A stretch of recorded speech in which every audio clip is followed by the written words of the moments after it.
Hi guys, putting here with a short little video about the public test server that is now going on.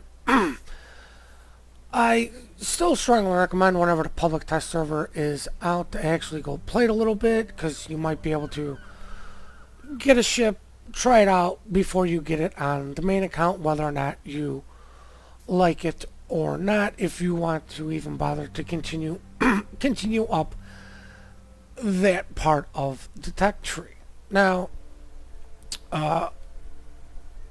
two things I kind of wanted to focus on a short little video is, obviously most people have heard about the apparent captain skill leak change that was supposed to be involved with this update. As far as on the public test server, as you can see here, nothing has changed. All the captain skills are still the same. We still have tier 5 captain skills. Nothing has been moved. Nothing has been messed with at this point of the test server. So, no real new information on that, on when and if that will take place. But the thing that they did add to the game was these campaigns. Now, they said that they were going to do basic campaigns and advanced campaigns, I guess would be the correct word, separate from your missions. So as you can see here, your missions, you still have your missions, any challenges, and any events. Obviously with the public test server, there's really no challenges or events going on, and you just got your missions to get the flags for playing a game, 10 wins for 1 day of premium. Now, like I've said before, it's usually not hard to fulfill any one of these two missions.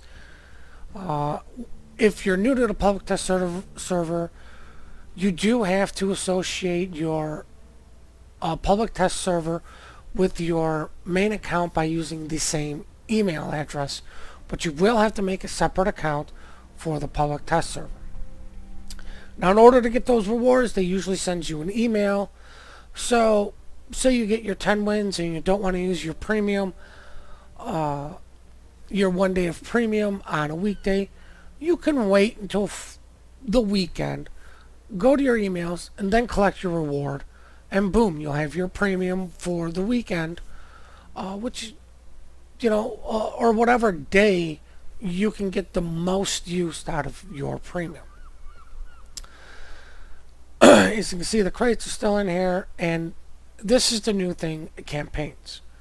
I don't want to dive too deep into this because I usually do want to encourage people to get on here, to try it, to voice their opinion, instead of just watching a video and then going off of the video or secondhand information.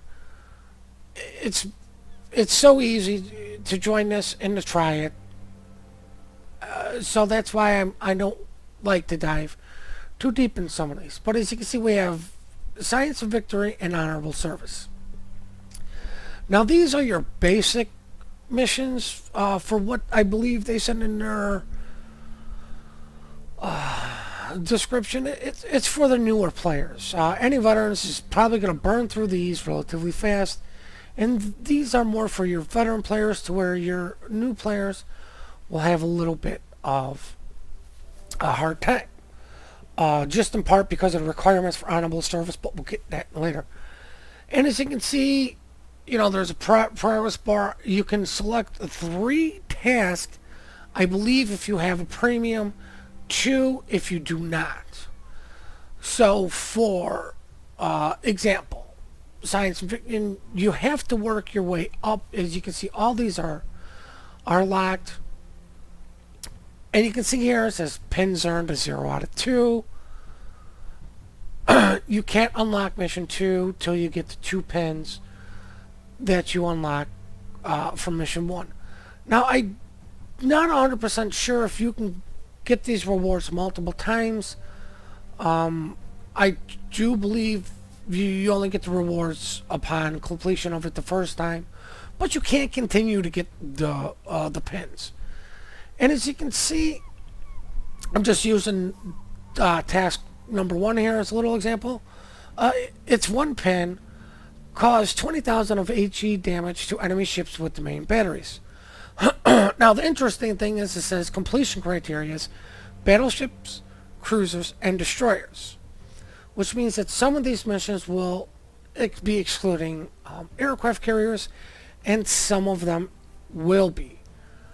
My whole view on the aircraft carrier thing, just going to keep that to myself for now. But as you can see, the other completion criteria, you must be in a tier 3 to tier 10. So these are going to be relatively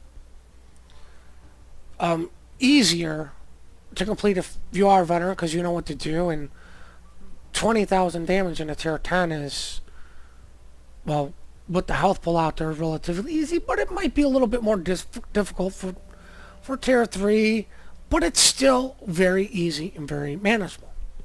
Now, as you can see, there are different tasks that you can pick from. Task 3 will give you 3, task 5 will give you 3, and then task number 8 will give you 4. Now, this one is earn 2,000 experience in a single battle. And this is open to everybody. The other thing I did forget to mention is you can complete these in random and co-op. And as you can see, there is no restrictions for ships, just tier types.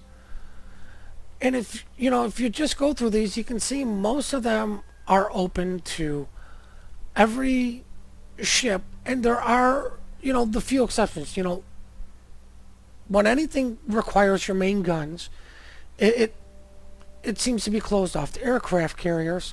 But as you can see, there are still plenty of tasks that even a CV captain can do. Like task number 4 here is cause 10,000 HP damage to enemy ships with torpedoes. Open to aircraft carriers so you can use your torplanes to fulfill this task. That I do like very much. Now the other thing is, instead of hitting the little X to go back out, right over here you can go back to your missions, go back to the campaigns, and then you can check out these. Now, like I said, these are more of the advanced ones, and as you can see, forgot to mention the last one, earn 5 pins for fulfilling the task to unlock the final task. So you will have to do a final task, I believe, in order to move up to rank 2. I'm not 100% sure. I haven't played any games. Like I said, I kind of wanted to just get this information for you guys, and then have you guys come play and try the public test server out.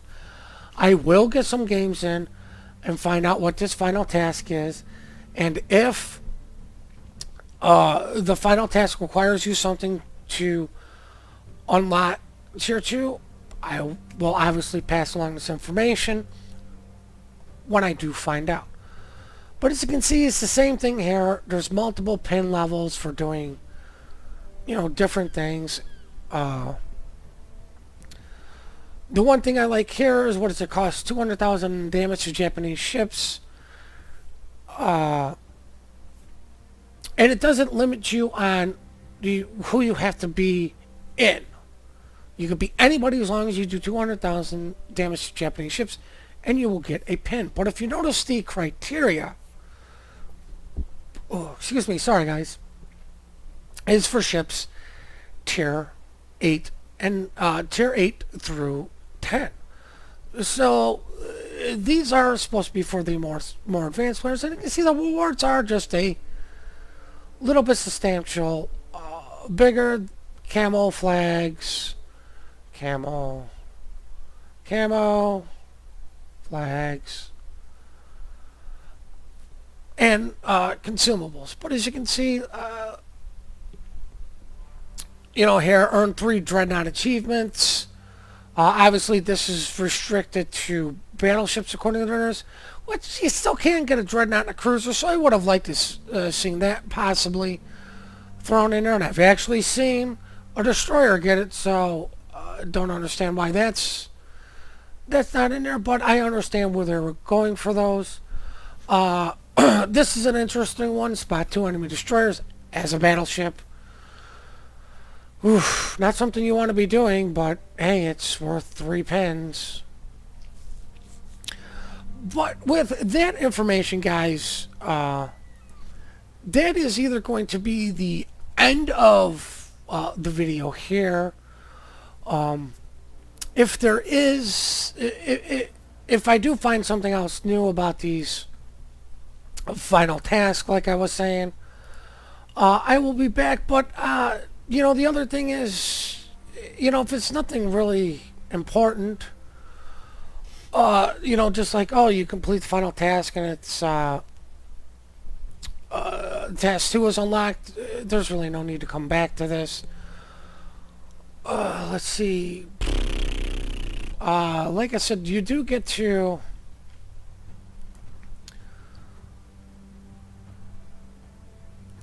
select up to 3, and it looks like you can mix and match between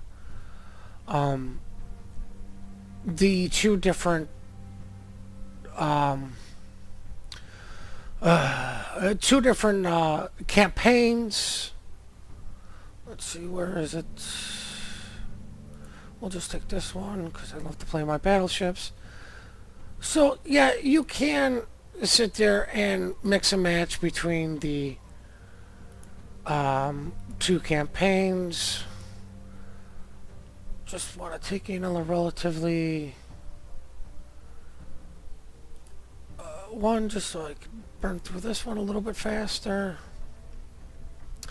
But like I was saying, guys, if anything new or drastic changes, I will be back to let you guys know about it. So on that note, I'm just going to say we really do appreciate... Oh, wait. Before I do leave, as you can see here in the test server, they do start you off with Tier 8 ships. They are 15-point captains, so you can get all the way up to your Tier 5 perks. Plenty of money, plenty of doubloons, plenty of free XP. As you can see, it only takes 1 XP to research a new part or a new module of the ship. And it's only 4,000 experience to the Iowa, which is going to be relatively easy to get out of the ship and move up.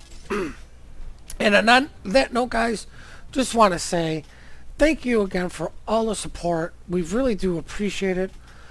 Please hit that like and subscribe button. And I hope you guys have yourselves one hell of a good day.